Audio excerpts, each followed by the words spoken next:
lagi Ustaz, Ya. boleh?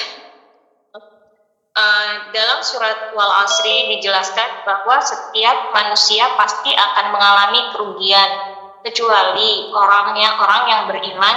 Yang saya mau tanyakan, iman yang bagaimana yang dapat menguntungkan dan membahagiakan kita? Dan yang kedua, di dalam ayat ini iman digandingkan dengan amal soleh dan bukan dengan sholat. Mengapa demikian, Ustaz? Iya. Iman yang dapat mengantarkan kepada kebahagiaan, ketentraman, ketenangan, tentu iman yang lengkap, yang sempurna. Ada iman yang lengkap, ada iman yang tidak lengkap. Itu bagaimana? Iman yang tidak lengkap, ya, iman secara umum hanya beriman kepada Allah, pada Rasulnya, kitab-kitabnya, hari kiamat, ya. Nah, itu saja, itu tidak lengkap. Nah, imannya lengkap ditambah dengan iman kepada ahlul bait, pada ajarannya, pada kema'asuman mereka, itu akan lebih lengkap. Sehingga kalau kita beriman dengan iman yang lengkap, yang terhimpun di dalam usuluddin, yang 5 itu ada tauhid, keadilan ilahi, an-nubuwah, imamah, ma'ad. Itu lengkap 5 usul ini.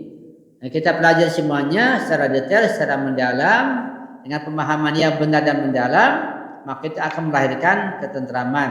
Itu yang benar. Sehingga nanti imannya akan menepis kerugian, kesengsaraan, kecelakaan, bahkan akan membuahkan kebahagiaan. Karena itu kajian ma'rifatullah masalah tauhid itu sangat penting sekali. Yang pernah saya sampaikan, dan ada rekamannya sebanyak 22 rekaman. Nah, karena itu saran saya, utamakan kajian-kajian yang runut agar bangunan ilmu kita ini menjadi lengkap, sempurna dan kokoh. Jangan kita mengkaji belajar serampangan atau cuma sana cuma sini. Utamakan kajian yang runut, akidahnya dari A, B, C sampai Z, gitu. Dari alif sampai ya. Baik itu tauhidnya, keadilannya, nubuahnya, imamannya, aja begitu. Kajian fikih juga itu, fikihnya dari bab taklid, bab tohara, wudhu, najasa, terus sampai pada fikih muamalat, harus runut. Nah, kalau kita nggak punya waktu, maka jangan waktu digunakan mengkaji hal-hal yang sifatnya tidak runut. Misalnya ceramah-ceramah yang sifatnya tematik itu, yang tidak mendalam. Utamakan saran saya, wasiat saya adalah lakukan pelajaran yang urut, yang runut dari alif sampai Z, baik akidahnya, fikihnya maupun akhlaknya. Nah, akhlaknya kita sudah mulai kajian kitab Jami' Sa'adat sudah sampai ke yang ke-11. Insyaallah akan berlanjut sampai lebih dari 50 pertemuan insyaallah. Itu saran saya, sehingga iman seperti ini akan membuahkan hasil kebahagiaan, ketenangan, ya, sehingga tidak menghasilkan kerugian. Yang kedua, kenapa iman digantikan dengan amal soleh bukan dengan sholat? Karena sholat bagian daripada amal soleh.